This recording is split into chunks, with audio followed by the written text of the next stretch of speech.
realize the market's going down. So they say we'll give you in rental 2 months free, or we'll give you no deposit on the sale. They give you a rebate, et cetera, et cetera, et cetera. That works until it doesn't, and then you run out of tricks, and the only thing is left to do is what? Cut the price. But once you see the price cut, the fall has been going for months already. And the best way to get away with doing that is to sell to people from out of town. Europeans, Asians, North Africa, the guys from Abu Dhabi, Dubai, cash rich guys, Chinese, they come in, they're cash rich, especially those who do business with the U.S. because they have a lot of U.S. dollars or U.S. treasuries. And then it's easy for them to unload in what they consider a safe asset. If everybody buys a safe asset, it drives the price of the asset up. If the price of the asset goes up, if a bond goes up, the yield goes where? Down. The yield is what you get paid on.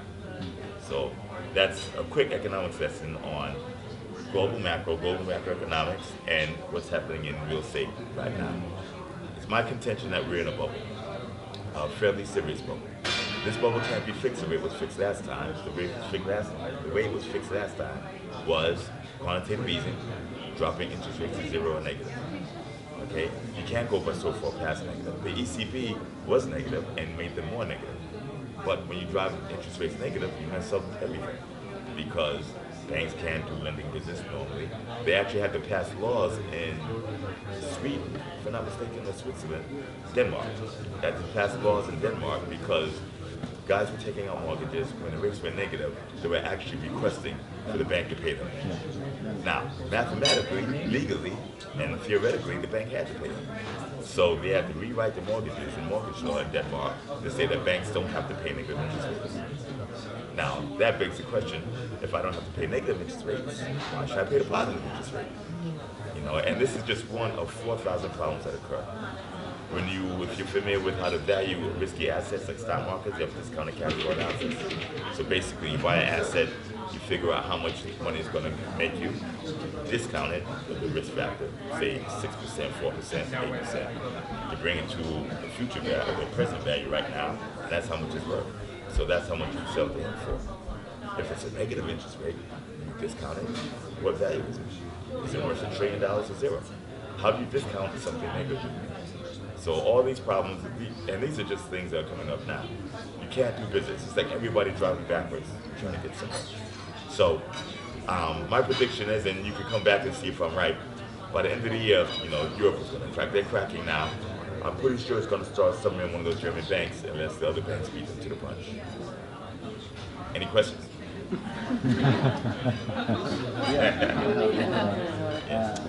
If we see that the Japanese, speak up a little more. The Japanese have been struggling for so many years with the negative interest rates, and we are going the same way. Quantitative easing, so they've been buying their assets. Yeah, but a deflation is also part of that. Right, deflation, and when things get bad, stagflation. Stagflation is the worst of all worlds. It's when asset prices go down, so your watch value goes down, but you have inflation at the same time. So deflation is when the opposite of inflation.